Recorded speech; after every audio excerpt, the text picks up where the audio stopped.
enquanto vivamos ainda, para acertar e para errar.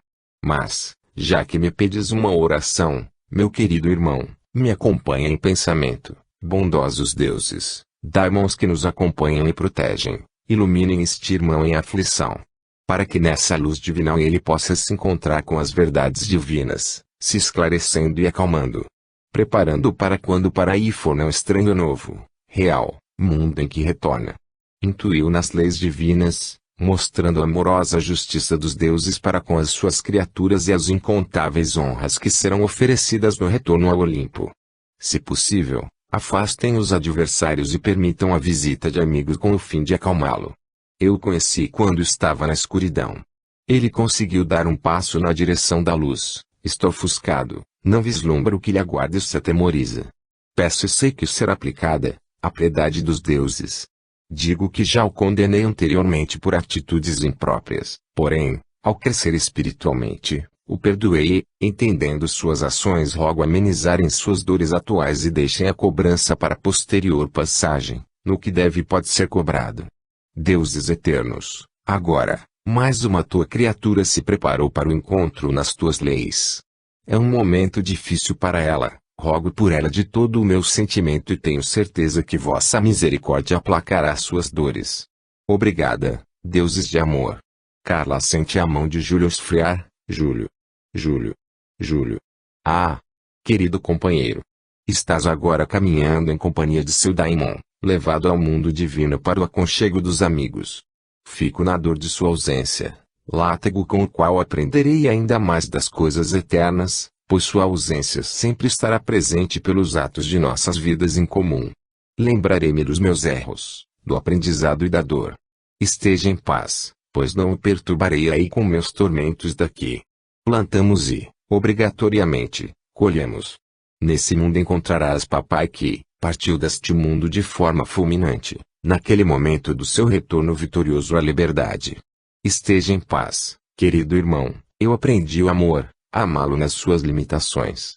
Zelem agora, você e papai, por mim, até o nosso breve reencontro. Até daqui a pouco, meu amor. O reencontro de irmãos. Carla estava cansada, recordava das passagens de sua vida, de todas as ocorrências passadas. Dormira bem, porém pouco. Levantara, ceara, foi para a sacada ver o amanhecer. Percebia, agora, nuances de cores diversas nas águas do mar. O balançar das ondas fazia um cordão multicolorido de raro esplendor. A espuma das ondas, ao quebrarem-se na encosta, formava figuras que a imaginação igualava a amigos ausentes. O sol despontava languidamente para sua faina duradoura, formava fios argênteos e dourados, matizes inenarráveis, uma maravilha de espetáculo. Pena que os humanos não o apreciem mais. Também pudera, estão tão obcecados pelas coisas imediatas e materiais que não atinam para as de valor eterno, ou seja, as divinas. Sentiu mais uma vez a dor no baixo ventre, forte, aguda. Curvou-se tentando aliviar, sentiu uma tontura, por um momento escureceu sua visão. Uma conhecida voz chama sua atenção: como está mamãe? Seja bem-vinda. Carla se virou rápida. Era André. Meu filho. Meu querido filho. Carla estava no ápice de emoção. Viemos buscá-la, mamãe. Tudo está consumado nesta jornada. A senhora está bem? Só agora Carla percebeu a presença de Paulo e Ivone. Revelou-se a ela a situação. Falou: os queridos amigos vieram me consolar nas dores finais. Não, mamãe, não há mais dor física. A senhora está fora do corpo material. Viemos para levá-la até um lugar de repouso e recuperação, lá no mundo dos deuses. Estou tão feliz pela senhora mamãezinha, por estar aqui neste momento lindo, participando de mais um fato importante da nossa vida. Falou Ivone abraçando Carla. Por tudo que fez por nós, eu estou felicíssimo deste momento sublime. De ser honrado em acompanhá-la até o repouso dos deuses. Venha, você merece. Disse Paulo com alegria. Carla sentiu que as dores não mais existiam. Pensou nos ausentes: onde está Júlio? E os outros? Andréa tranquiliza: Júlio e Luiz estão em tratamento. Estão aguardando a senhora mamãe. Os outros só saberemos quando lá chegarmos. Carla olhou para a paisagem, agora já diferente. Era uma paisagem do outro lado, As cores eram indescritíveis e os sons, então, só tinham uma definição: divinais. Olhou para os companheiros e disse: estou pronta. Para onde vamos? André e Ivani abraçados tomam a mão de Carla. Paulo tomou a outra mão. Carla sentiu-se levar. A paisagem foi ficando cada vez mais distante. Já podia ver a terra inteira. Exclamou: que lugar lindo os deuses nos reservaram para aprender e crescermos. Pena que tememos em nosso estúpido egoísmo material, prendendo-nos em coisas efêmeras do mundo carnal. André, ouvindo a manifestação de Carla, coloca: sim, mamãe, tem toda a razão. Porém os deuses são justos, nos dão novas chances, tantas quantas necessitemos. Teremos novos encontros, novas jornadas. Paulo complementa: sim, novas oportunidades de aprendizado, de erros e correções, sempre visando nosso crescimento espiritual. Tudo isso faz parte dessas jornada de almas. Novos planos. Júlio e Luiz gradativamente vão melhorando. Já se sentem adaptados à vida de espíritos desencarnados. Carla, Paulo, André e Ivani, sob a direção do instrutor espiritual Marcos, visitam o local de tratamento, uma sala na ala divisória da zona umbralina, para ver João, Abadia e Lúcia. Marcos os orienta: vocês estão em faixa vibratória equilibrada. Os caquistãos sofreram desarranjos vibratórios e fluídicos, portanto estão desequilibrados e ligados a influências tenebrosas. Eles tentarão desequilibrá-los emotivamente, por isso lembre-se, não se deixem influenciar emotivamente pelo estado deles. Se isso ocorrer, irão prejudicá-los. Conforme se aproximam, sentem que algo vai mudando. O ar parece mais pesado, a visão torna-se parcialmente turva, um estado de angústia paira no ar. Marcos reafirma as orientações e explica: como estamos numa área de tratamento desses irmãos desequilibrados, a vibração deve ser mantida desequilibrada, caso contrário eles serão afetados.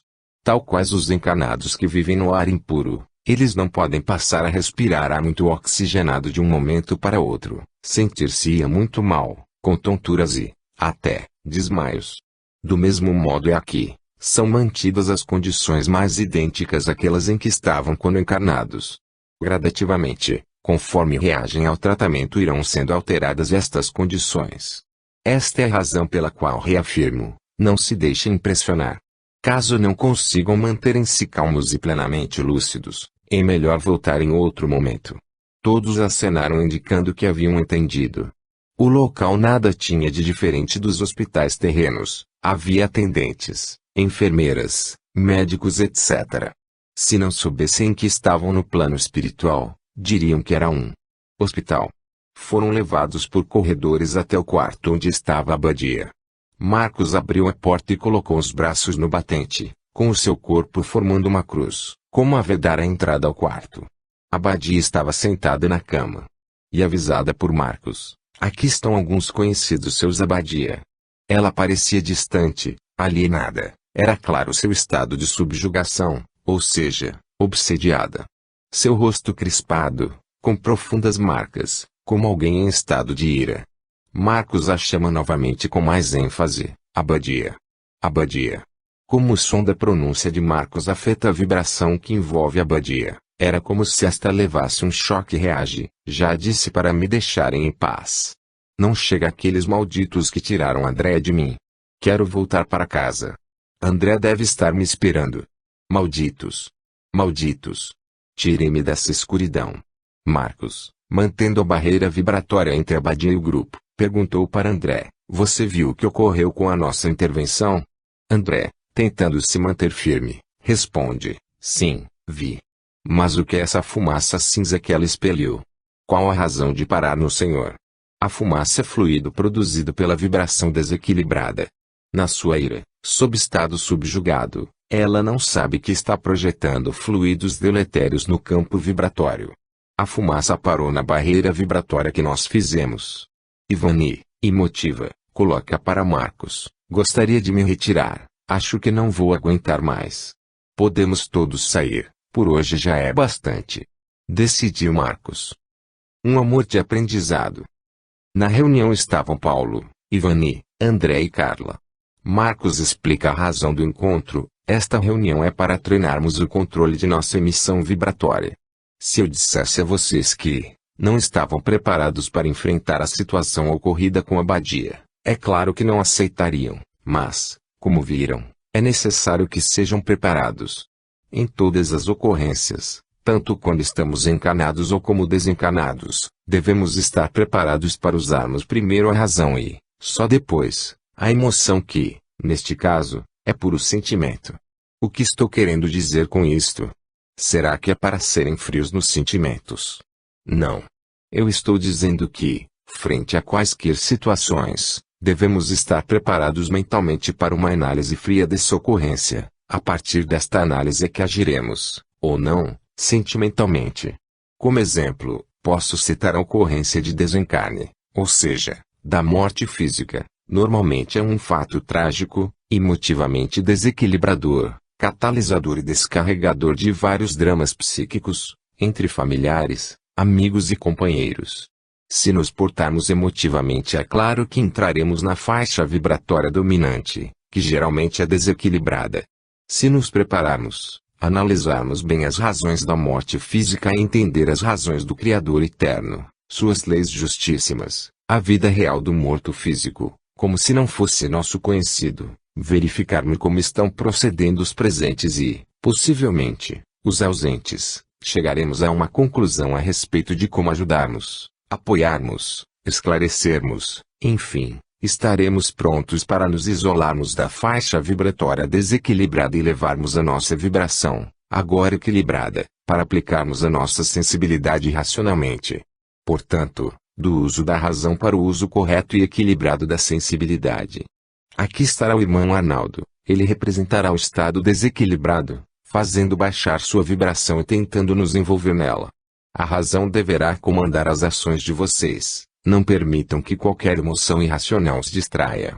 Isto é fundamental nesta primeira etapa de treinamento. Espero que tenham sorte. Vamos ao treinamento. Sabendo que seremos tentados a nos descontrolar, façamos uma preparação mental, uma oração. Pai nosso, Criador eterno, puro é o teu nome. Estamos no teu reino, aprendendo a fazer a tua vontade, nos mundos material e espiritual.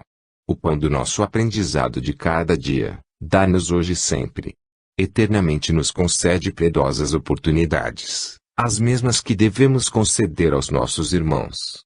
Sempre nos mostra o caminho certo, mas, nos nossos erros, és infinitamente misericordioso. Obrigado, Pai. Como, agora, nos sentimos protegidos, sejamos também esclarecidos, é a razão.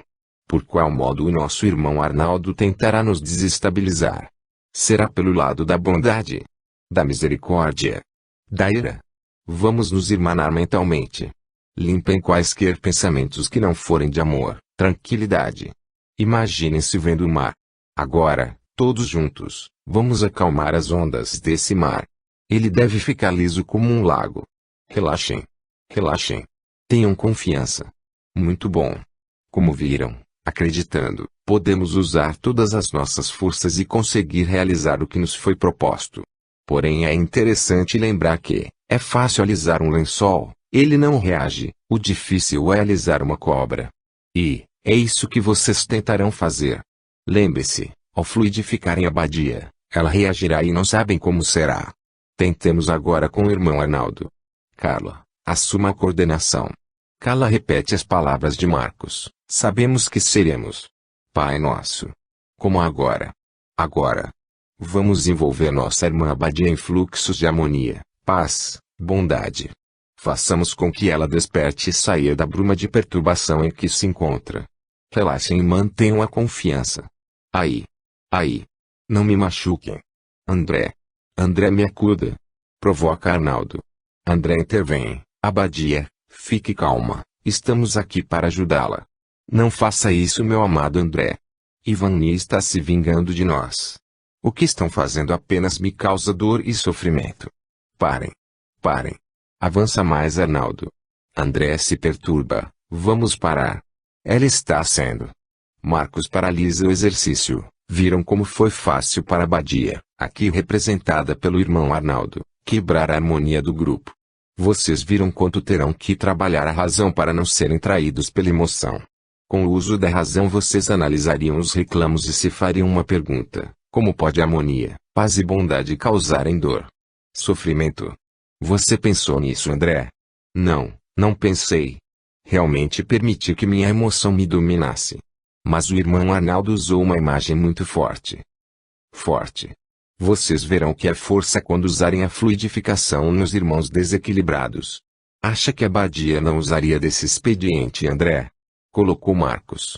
Todos concordaram e entenderam a necessidade de um maior aprendizado, para poder ajudar corretamente os irmãos em necessidade.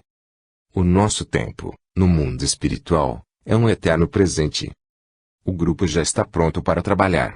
Arnaldo, que os orientou durante todo o treinamento, se harmoniza com eles e os acompanha até Marcos. Estamos prontos para iniciar os trabalhos fluídicos, instrutor Marcos. Muito bom. Vejo que o grupo ganhou mais um companheiro, não é verdade, Arnaldo? Sim. Eu me identifiquei com o grupo e, também, cresci no conhecimento espiritual. Precisava estar pronto para ajudar meus irmãos de jornada, e nada melhor para isso que participar deste grupo na ajuda a seus irmãos. Com o aprendizado daqui, melhor poderei ajudar os meus. Justificou Arnaldo. Ótimo. Vamos ao trabalho. E Marcos os conduz ao hospital. Todos perceberam diferenças no ambiente. Carla pergunta: Instrutor Marcos, somos nós a razão da diferença fluídica que sentimos? Marcos responde alertando: não.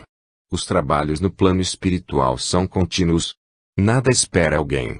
Vocês estão sentindo a vibração mais leve. Lembram-se da harmonia entre o local e o espírito em tratamento. Pois bem, é o que estão sentindo. O espírito melhora seu equilíbrio, a vibração também. Estamos próximos do quarto de Abadia, coloquem-se em atenção.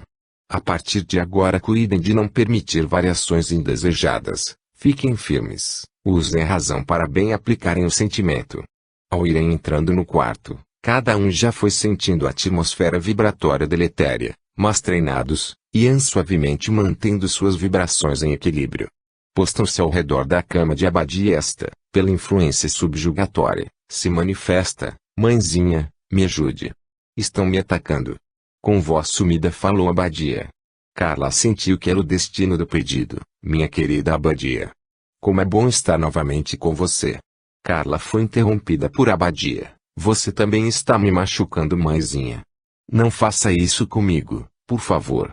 Carla respondeu com ternura: você está sentindo dores e perturbações pelo acidente, Abadia. Não sou eu que estou machucando-a. Uma espessa nuvem escura envolvia Abadia, seus subjugadores estavam agindo ao máximo. A concentração do grupo era agora na dissipação dessa nuvem de perturbação. Carla retoma: filhinha Abadia, você está se recuperando do acidente, está confuso e vendo coisas que não são verdadeiras. Pense na bondade daqueles deuses que nos criaram, eles vão lhe ajudar. Pense nos deuses, ore a eles. Abadia se debate violentamente, a nuvem parece em franca agitação, pois cresce e diminui irregularmente. O grupo se mantém vibrando harmonicamente. Em dado momento houve um enorme estampido e exclamação: malditos! Romperam a ligação. A nuvem se dissipa imediatamente. Carla afaga a cabeça de Abadia e dirige ternas vibrações para ela, e estava canalizando-as de todo o grupo. Um suspiro. Abadia abre os olhos, vira a cabeça lentamente e percorre visualmente os presentes: papai, André, mãezinha, Ivani.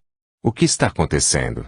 Paulo toma a mão de Abadia e olhando em seus olhos diz: minha amada filha, você está acordando de um sonho horrível. Fique calma, pois está no hospital, estamos junto a você. Procure aceitar os remédios e logo se recuperará.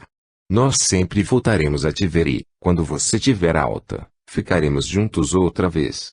Fique na paz dos deuses, filha.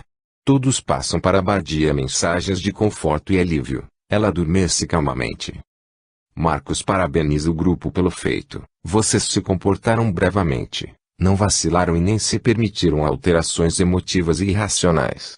Este estágio do tratamento de Abadia foi o mais difícil. Daqui em diante a recuperação da perturbação vibratória será acelerada, logo ela estará pronta para iniciarmos o seu esclarecimento. André pergunta a Marcos: Instrutor, o que foi o estampido e as palavras que ouvimos? Os envolvimentos fluídico-vibratórios num estado subjugatório varia muito. No presente caso havia uma forte ligação de Abadia com seus credores de outras jornadas e ela colaborou decisivamente para reforçar essa ligação. A nuvem fluídica representava esse envolvimento, era produto da ligação. Com o trabalho de vocês foi rompida essa ligação, o momento da ruptura foi o estampido, um estampido vibratório. As vozes eram dos subjugadores ou credores que, de longe, se mantinham ligados a ela por uma atração mútua. Normalmente os subjugadores estão próximos, neste caso estavam longe, sendo a ligação mantida por Abadia. Eles não podiam estar aqui, suas vibrações não podem adentrar este local, mas quem está aqui pode criar uma ponte com seus subjugadores, é o que viram Abadia fazendo, e representada pela nuvem fluídica. Arnaldo, que estava deslumbrado com o aprendizado, pergunta ao instrutor: Marcos, nós vamos continuar as sessões com Abadia? Abadia já teve a libertação principal. Haverá trabalho de fluidificação, mas gradativamente diminuído. Ela terá que aprender as leis divinas e isso será feito em outro grupo. Mais tarde ela voltará para o seu grupo em continuidade da jornada espiritual. Por ora o grupo irá retribuir a Arnaldo o serviço por ele executado. Irão trabalhar no grupo dele que também tem sérios problemas. Este grupo ainda tem Júlio e Luiz. Terminado este, os grupos começarão o planejamento de nova jornada terrena. Nós enviaremos João, Benta e Lúcia mais tarde. Novas vestimentas. Novamente o tempo espiritual. Após os tratamentos e estudos esclarecedores, o grupo está pronto para iniciar uma nova jornada. O instrutor Marcos reúne e apresenta para o grupo as decisões finais, após as colocações suas, dos amigos espirituais, dos mentores, protetores e dos instrutores. O Conselho Encarnatório envia as linhas gerais da nova jornada terrena de vocês. Lembre-se, são linhas gerais, poderá haver variações, afinal vocês têm o livre-arbítrio. O cenário terreno agora é dominado por Roma. O Império Romano apresenta muitas coisas similares ao tempo grego, mas são outros tempos. Uma das facetas mais importantes dessa jornada é que tomarão contato com a Boa Nova, com os catacumbeiros. A mensagem que aprenderam aqui e que adormecerá quando encarnados, está sendo apresentada por esses catacumbeiros. O aproveitamento desses ensinamentos será importante e vocês sentirão intuitivamente que já os conhecem. Terão encontro com o grupo de Arnaldo através desses catacumbeiros. Para a continuidade do aprendizado espiritual, e acertos antigos, as famílias e sexos, deverão ser formadas assim, uma por Carlos, Carla, Joana, João, Júlio, Lúcio, Lúcia, e Abadia, e outra por Paula, Paulo, Luiz, Luísa, Bento, Benta, Ivan, Ivani, e André. Os trabalhos individuais vocês já souberam pelos seus mentores. Saibam vocês que me sinto gratificado por mais esta participação em trabalho no mundo espiritual. Auguro pleno êxito na jornada que se apresenta. Não tenham qualquer receio, façam. O maior erro é nada fazer. Segundo informe. No ambiente romano. Carlos e Joana. Nada poderia ser mais imponente que o desfile das tropas romanas pelas ruas de Roma. Os generais caprichavam no visual da tropa, todas as roupas o mais alvas possível, as armaduras e seus complementos estavam reluzentes e no marchar reflexos do sol banhavam os assistentes do desfile. Era um espetáculo deslumbrante, até por seu significado, se saindo, estaria em busca de novas conquistas, se entrando, estaria voltando de gloriosas vitórias. Neste caso estavam voltando de uma vitória sobre revoltosos de uma região do domínio. Carlos estava na sacada da casa olhando todo aquele burburinho. A multidão abria espaço para o desfile. As jovens saudavam os soldados, jogavam flores, exclamavam vivas, pisotear, relinchos, tambores etc. Tentava lembrar a razão de ficar triste com a visão de homens armados. Era certo que não gostava de soluções guerreiras, mas isso não explicava a tristeza. Sentia que a resposta estava em algum outro lugar, mas não sabia por que achava isso. Resolveu descer para o salão de comércio. Seu pai possuía uma bela loja de tecidos e ornamentos individuais. Havia de todos os lugares imagináveis. Fazia contato e negócios com mercadores vindos do Oriente e da África. Fornecia para várias famílias da alta cúpula romana. Era comum a presença de membros consulares, do Senado, militares, de homens e mulheres. Nos seus 19 anos já se destacava pelas criações de costura e atraia, cada vez mais, as atenções das damas de posses. Neste dia seu pai estava atendendo mercadores do Oriente Médio. Foi até eles ver as mercadorias, cumprimentou. Olá papai. O que tem de novo em tecidos? Apenas novas cores, novas misturas. O que está me despertando a curiosidade são os ornatos. Veja cada trabalho diferente, um mais bonito que o outro.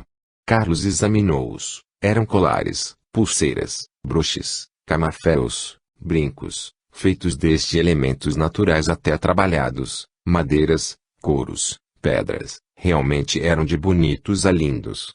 Escolheu vários conjuntos para combinarem com suas criações de costura. Quando iniciou a escolha, uma figura especial lhe chamou a atenção. Era uma jovem de lindos olhos azul esverdeado. Demorou-se a fitando, e chamou a atenção. Essa mercadoria não está à venda, jovem Carlos. Falou o pai da moça. Perdão. Eu estava admirando seus lindos olhos. Se estivessem à venda seriam as primeiras joias raras que compraria. Respondeu de pronto Carlos. A juventude e seus arroubos.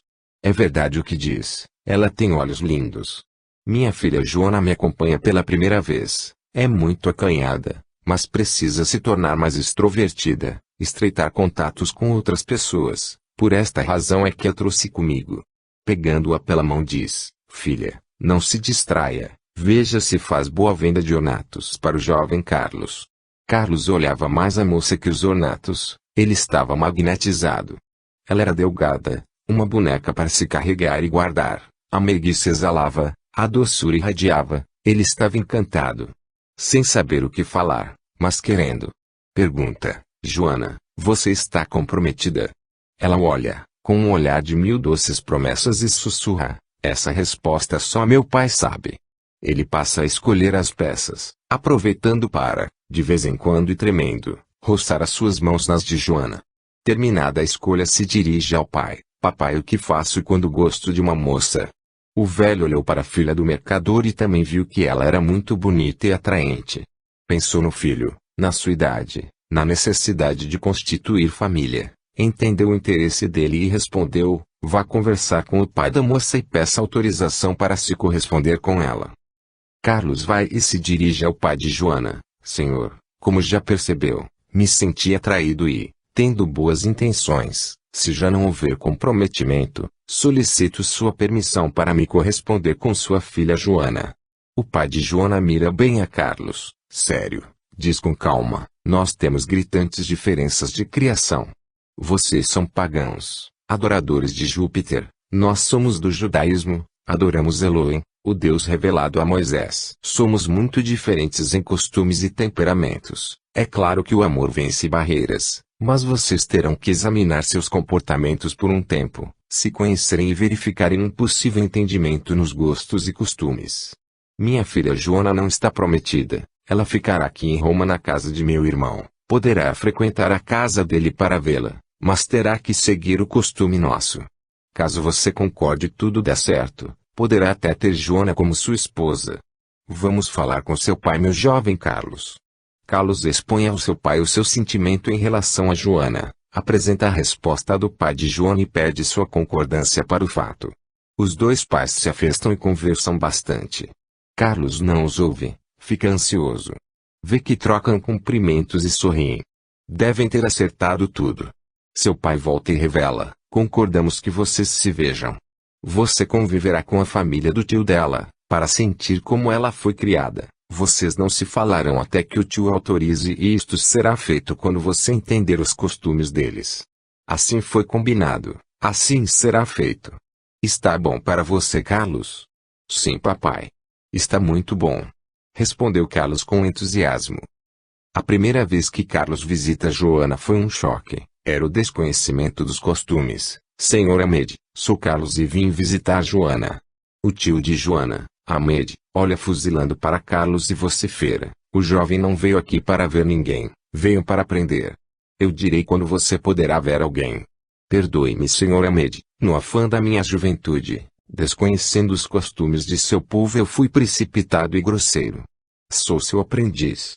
Hamed sorriu para a resposta, percebeu bondosa vivacidade no jovem, sentiu que ele irradiava simplicidade, gostou dele. Entre, jovem Carlos, venha nos conhecer, para aprender nossos costumes. Carlos entrou, olhava em todos os cantos da casa, havia um ar de austeridade, pesadas peças compunham os ambientes, ele viu castiçais e livros, como se o olhar ali demorasse. Hamed interviu. O castiçal é um símbolo muito forte da nossa religião, outro é o pentagrama, os livros são o Talmud e a Torá, neles está a história, tradição, costumes, instruções legais ao nosso povo, apresenta as leis de Deus, o Pentateuco. Poderá ler qualquer um deles se souber hebraico e aramaico, caso contrário ouvirá e traduziremos para você. Aqui em Roma, mais cedo ou mais tarde, é possível que ouça alguns comentarem de um rabino. Ele foi um revolucionário que quase nos complica com Roma. Ainda bem que também o crucificaram. Cuidado com os seguidores desse rabino, eles são perigosos, fanáticos e hábeis nas palavras. Durante um ano Carlos ficou aprendendo os costumes da casa de Hamed, de vez em quando conseguia um furtivo olhar para Joana, nada de falar, no dia que foi autorizado a falar com ela. Ficou mudo. Só 3 dias depois é que conseguiu falar. Durante todo o tempo Carlos relata ao pai as novidades que aprende com Hamed e, a partir da autorização de falar, o que conversa com Joana. Seu pai sempre escuta silente e no final repete o mesmo conselho: filho, aprenda tudo o que deva aprender, mas cuidado para não adotar ou divulgar os costumes e a religião deles. Isto poderá ser terrível. Os sacerdotes romanos já reclamam muito da entrada de várias religiões e cultos trazidos pelas tropas, quando da volta das regiões conquistadas. Existe até a possibilidade de começarem perseguições culturais, mas principalmente religiosas. Preste atenção e tome muito cuidado. Sinto que encontrou em Joana uma pessoa maravilhosa. Procure definir logo sua situação com ela. Traga para nossa casa, para nossa religião, para os nossos costumes. Aquele aviso do pai deixou Carlos preocupado, embora não entendendo bem as razões, resolveu acelerar os acontecimentos. Papai, por mim eu a esposaria hoje, mas apaixonado não raciocina. Peço seu conselho e orientação. Quando um filho coloca essas palavras ao pai, já demonstra que está raciocinando muito bem. Pelo que você me narrou, eu abono qualquer decisão que tomar. Que Júpiter o ilumine e abençoe, filho, e que me dê netos. Carlos sorriu largamente. Pensou e respondeu: papai, irei amanhã tentar definir com o senhor Hamed o casamento com Joana. E abraçou ternamente ao pai.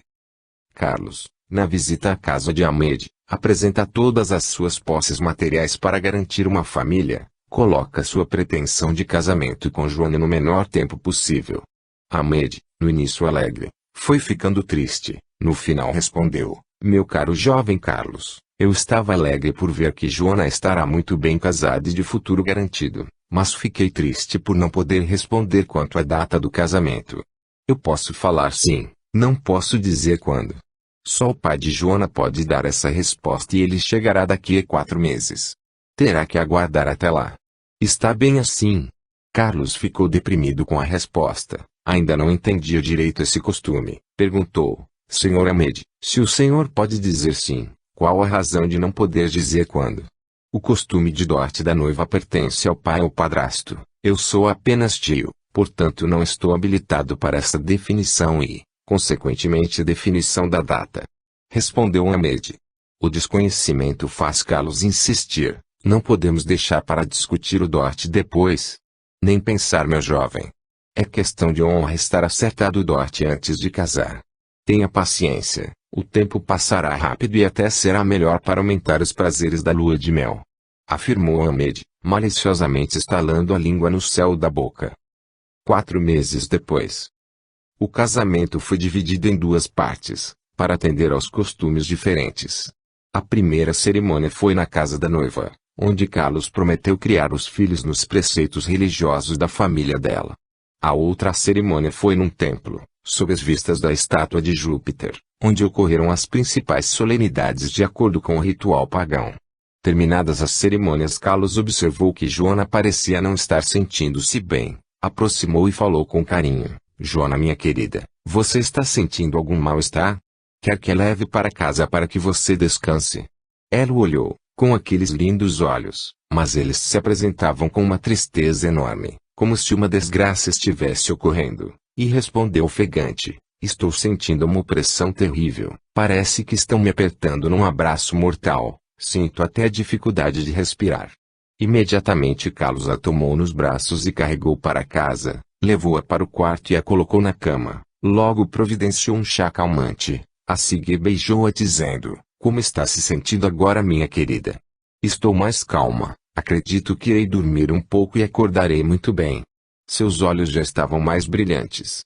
Vendo o estado dela, Carlos justifica: fique descansando, minha amada, irei terminar de cumprimentar as pessoas e voltarei rápido. Que os deuses a protejam.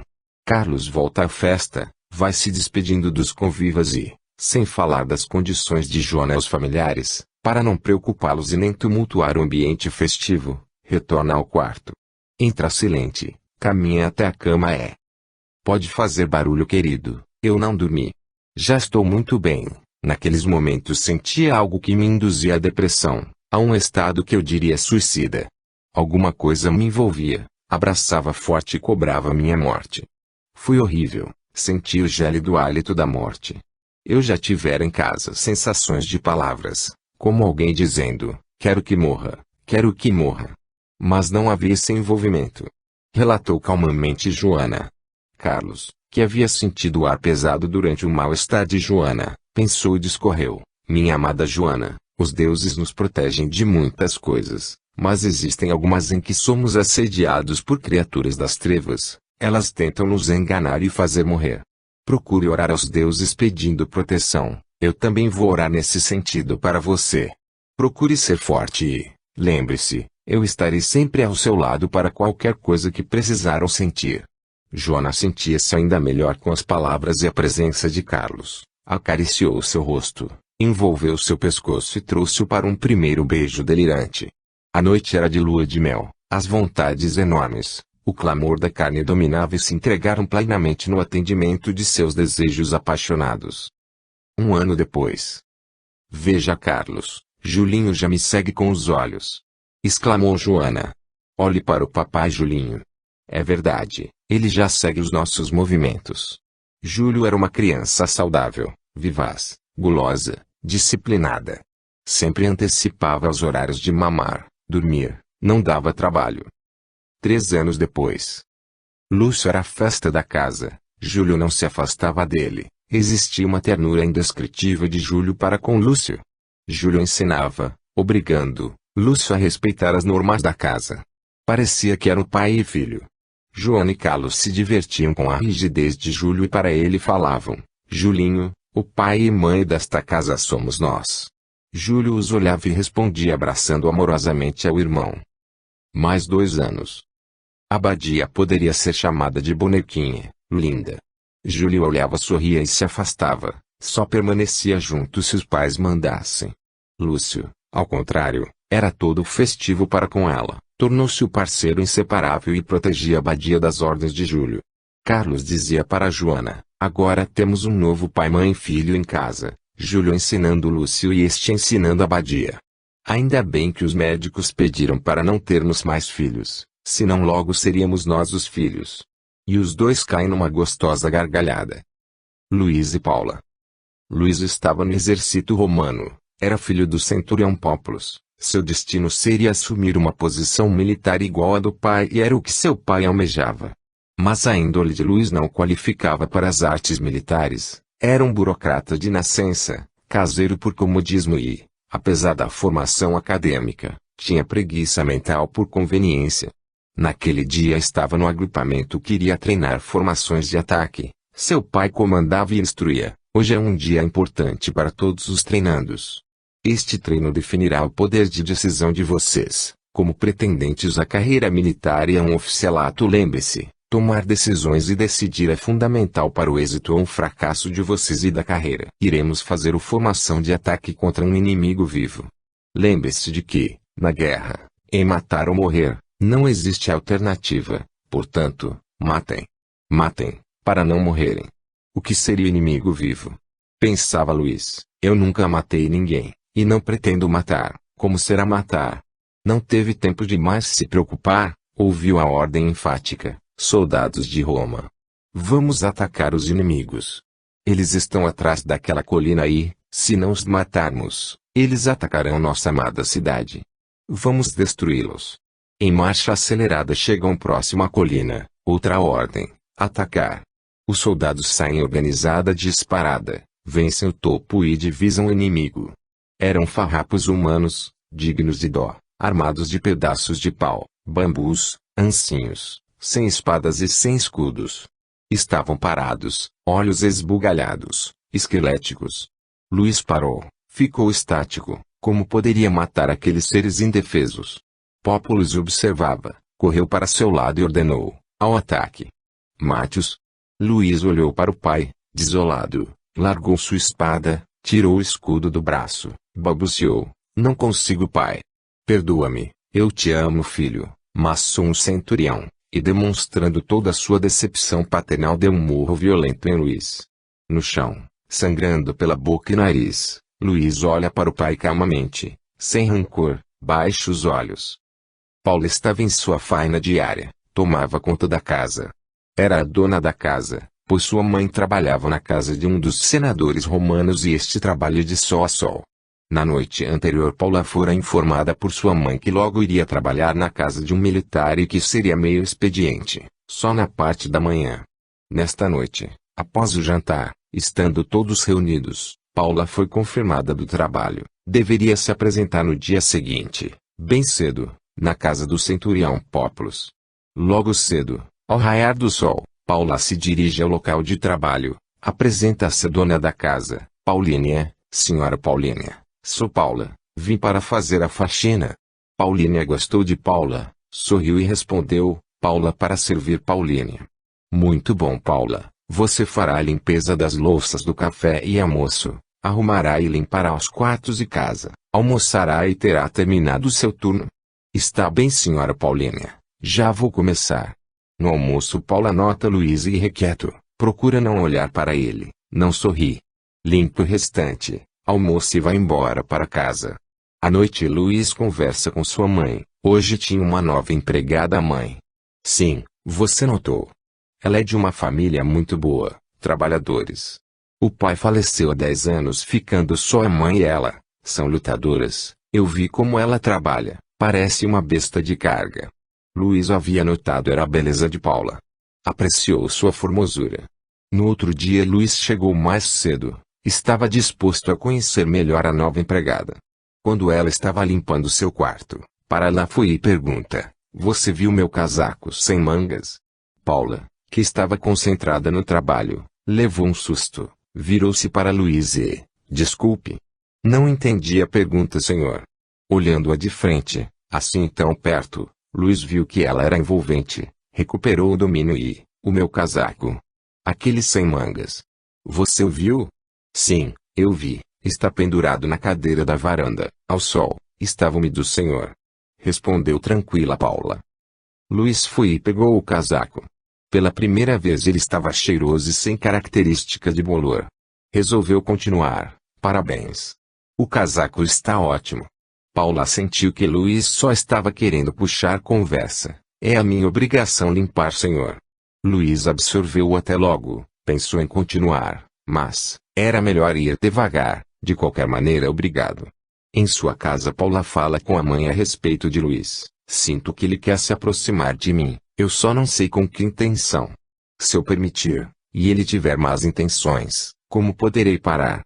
É possível que tenha perdido o serviço. Porém, se forem boas, o que farei? Filha, fale exatamente isso para a mãe dele, ela certamente dará uma resposta que a esclarecerá. 6 meses trabalhando na casa de Populus permitiu que Paula se aproximasse, com menos formalidades, de Paulínia. Decidiu que estava no momento de esclarecer aquela dúvida. Ao concluir o serviço do dia e antes de sair, dirigiu-se a ela, senhora Paulínia, eu preciso de um conselho muito importante. A senhora me permitiria pedi-lo? Sem dúvida Paula.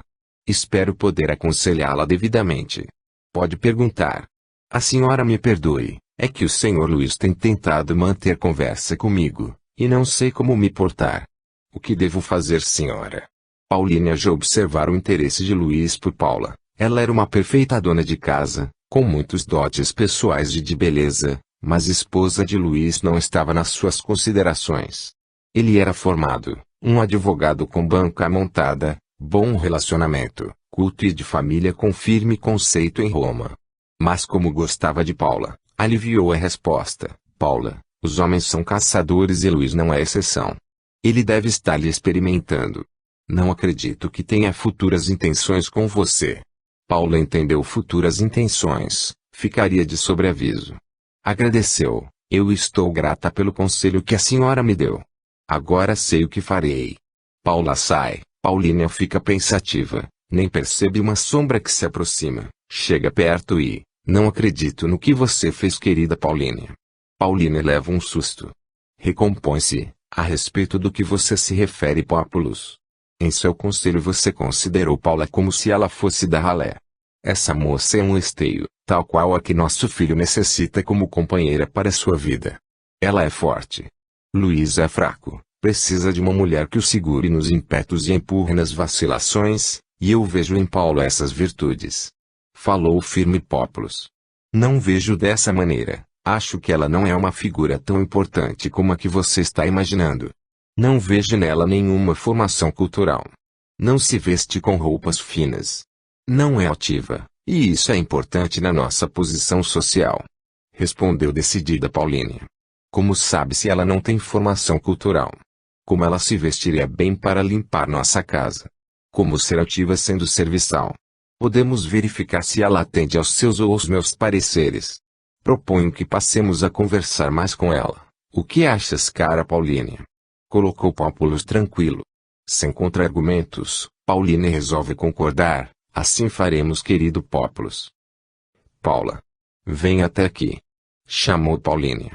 Pópulos e Paulínia estavam sentados na sala. Quando Paula chega, eles a olham. Pópulos explica: nós te chamamos para desempatar uma questão. Veja este ofício que vou fazer para meus superiores. Eu acho que está bom, mas Paulínia não concorda. O que você diz? Pópulos entrega para Paula o ofício. Ela estranha a atitude anormal de intimidade do casal, mas lê o ofício, pensa e responde. Apenas analisando os aspectos formais o ofício está correto, para os gramaticais não. Devem ser trocados todos os pronomes. A reverência aos cargos é de fundamental importância nestes casos. É o que tenho a dizer. Paula entrega o ofício a Pópulos. Este olha alegre para uma surpresa Paulina e afirma em tom de conformidade: você tinha razão, querida. Pode corrigir o ofício para mim? Sim, querido. Respondeu Paulínia e, olhando para Paula, emendou: Paula, você me ajuda nesta tarefa. Percebendo que Paulínia havia adotado uma postura mais afetiva, Paula ficou de sobreaviso, mas concordou: pois não, senhora Paulínia. Paulínia fica analisando a desenvoltura com que Paula trata vários aspectos culturais. Pensa, realmente Paula possui uma boa formação cultural. Como fica desconcertada, resolve aprofundar e inquire em tom alegre: Paula, como você sabe tudo isso? Onde aprendeu e com quem? Eu leio muito, sempre tive em minha mãe uma ótima professora. Ela não deixava faltar material de leitura e, além disso, sempre conversávamos muito sobre cultura geral. Respondeu Paula com simplicidade. Paulínia analisa a reação de Paula, sente que a simplicidade é natural nela, não existe disfarce. Decide abrir o jogo. Paula, após aquela sua solicitação de conselho, nós passamos a observar e ouvir Luiz e percebemos que, realmente, ele está interessado em você. Esta é a razão dos fatos de hoje. Nós queríamos conhecê-la melhor, saber dos seus conhecimentos gerais, pois só conhecíamos sua conduta de trabalhadora nesta casa. Estamos satisfeitos. De nossa parte diremos a Luiz que nada temos a opor ao interesse dele para um relacionamento com você. Sabendo disso, você estará preparada para aceitá-lo ou não. Sinta-se totalmente livre para qualquer decisão com respeito a vocês dois. Agradeço sua paciência conosco. Agora Paula entendeu o ocorrido. Teria que pensar muito e conversar com a mãe a respeito. Luiz chega todo alegre na sala em que Paula executava a limpeza. Exclama: ave linda flor de Roma! E abre no lago sorriso. Paula levanta lentamente a cabeça, olha séria para ele e responde professoralmente: Senhor Luiz, o fato de uma simples jovem estar na sua casa e ser serviçal, estar reconhecida pela sua família e ser foco de seu interesse, não lhe dá qualquer direito à liberdade para com esta jovem. Acredito que me fiz entendida, não. Luiz sentiu-se esmagado pela correta advertência verbal e pela expressão facial dela. Ficou passado, estático. Recompõe-se e, agora gentilmente, tal criança apanhada em traquinagem, se desculpa, senhorita Paula. Eu peço-lhe humildemente desculpas, fui grosseiro e prepotente. Estava extasiado pela concordância de meus pais e me esqueci dos seus direitos. Rogo sua consideração. Paula ouviu, olhou para Luiz, agora não tão séria, aliviou a expressão facial e disse: muito me agradou seus pais demonstrarem interesse em me conhecerem e fazerem aquela provação. Luiz, eu admiro pelo seu trabalho, pela sua potencialidade. Vejo vários de seus trabalhos jurídicos e gostei de alguns, em outros há vacilos que indicam falta de aplicação ou distração. Gostaria que conversássemos mais, porém, respeitosamente. O tempo dirá o que os deuses nos reservaram. Luiz admirou-se pela resposta de Paula. Sua firme expressão cultural era rara em mulheres. Pensou e colocou: minha cara irmã Paula. Assim defino a relação inicial que pretendo ter com você. Discutiremos os termos castrenses de papai e clássicos da minha área jurídica. Quanto à distração, creio que sua presença séria fará com que isso não mais ocorra. Ansioso eu aguardo seu deferimento. Peço clemência. Paula riu gostosamente e respondeu: aguarde a decisão da juíza, vou analisar o seu pedido. Depois de concluir o serviço eu receberei em audiência não reservada. Agora me deixe trabalhar, caro irmão Causídico. Vossa Excelência ordena e eu, pobre vassalo, obedeço. Gratíssimo Paula. A partir daquele, todos os dias Paula e Luiz passavam as tardes, em que ele não ia ao fórum, na sala da casa, conversando sobre os trabalhos dele. Luiz sempre levava Paula para casa antes de o sol descer. Aos poucos ele descortinou uma nova Paula. Se antes viu uma bela mulher e esposa, agora admirava a maravilhosa companheira. O arroubo inicial dele foi substituído por um amor calmo, de carinho, segurança e enlevo. Paula foi conhecendo Luiz em suas dúvidas, distrações, falta de constância na responsabilidade. Entretanto ele era dócil ao aprendizado, compreensivo nos erros, profundo conhecedor de sua profissão. Viu que nada das falhas atuais poderia complicar um matrimônio, sentia-se muito atraída por ele, às vezes se questionava do porquê, mas terminava aceitando o fato de muito gostar da sua presença. Os deuses escreveram. O casamento de Luiz e Paula foi brilhante, alegre. Pauline e Hipirópolis vibravam pela chegada de cada um dos netos. O primeiro foi Bento, depois Ivan e André. Bento era diferente dos irmãos, Ivan e André pareciam gêmeos, tal a concordância de gestos, gostos e personalidade. Bento procurava ficar distante, embora eles insistissem em estar quase sempre próximos dele.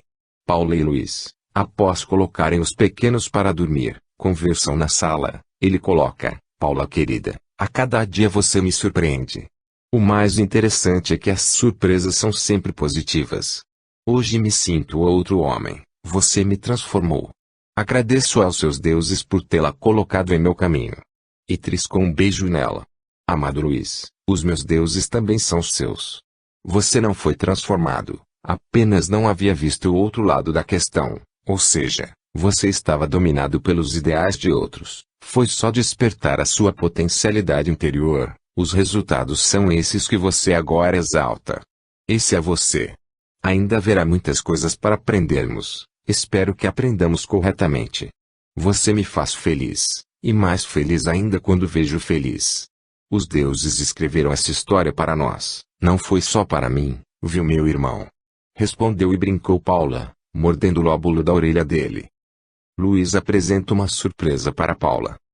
Paula, esta é Angélicas, a nossa nova colaboradora. Ela secundará você nos serviços da casa e das crianças. Seja bem-vinda, Angélicas. Existe muito serviço para ser feito. Espero que consigamos fazê-los juntas. Respondeu com alegria Paula. Espero atender suas expectativas, senhora. É minha esperança agradar para poder fazer parte da família. Colocou Angélicas. Luiz acrescenta, Angélicas é órfã. Ficará em nossa casa o tempo todo, viverá conosco. Se ela atender ao que precisamos, poderemos adotá-la. Você é que resolverá, querida. Paula ficou sem ação, não esperava esta situação. Luiz e ela haviam combinado da necessidade de uma auxiliar nos serviços caseiros e com as crianças, mas não previu algo assim como Luiz apresentou. Ter uma pessoa estranha dentro de casa altera a rotina estabelecida. Parou pensando e decidiu que era melhor dar um tempo para visualizar melhor as soluções. Tomou uma atitude simples. Vamos ao trabalho, Angélicas. Sim, senhora. Foi pronta, Angélicas. Com o passar dos dias, Paula verifica que Angélicas não só é eficiente no trabalho da casa, também o é no trato com as crianças. Simpatiza rapidamente com ela e se identificam nas dificuldades de suas vidas. Falando de catacumbeiros. Numa noite em que Luiz demora a voltar de uma visita a um cliente fora da cidade, estão na varanda Paula, as crianças e Angélicas. Paula lê um pergaminho, as crianças correm e Angélicas parece ausente, em meditação. Paula pergunta, Angélicas, você sabe ler? Sim, senhora Paula, eu sei ler. Se sabe ler porque está silente, pegue algo e vá a ler, fique à vontade. Agradeço. Mas eu estava meditando nas palavras que ouvi em um grupo amigo. Foi a resposta simples de Angélicas. Para se meditar assim é que as palavras foram importantes. Poderia me repeti-las?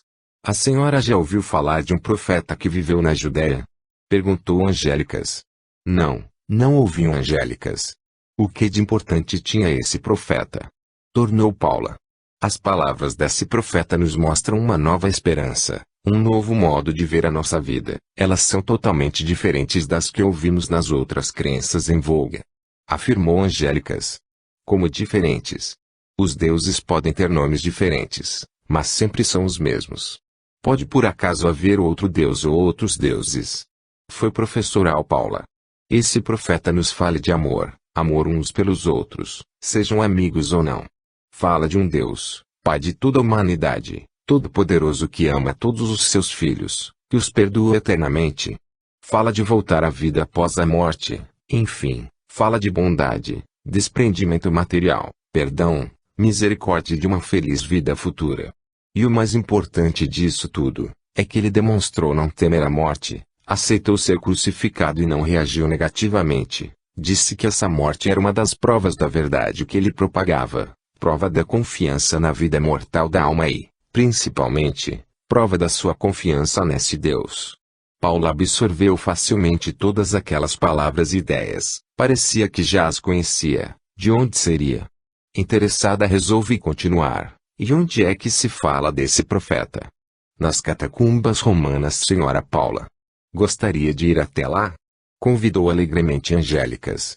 Paula pensou em responder sim, mas, lembrando-se de Luiz, respondeu, vou esperar Luiz, conversaremos e verei a resposta dele. Faz muito bem, senhora Paula. O senhor Luiz é necessitado mais que a senhora. Ele não conhece essas coisas, a senhora sabe que já as conhece. Disse, intuída, Angélicas e com tom místico. Na primeira oportunidade que se apresenta, Paula indaga de Luiz, querido, você já ouviu falar de um grupo que se reúne nas catacumbas?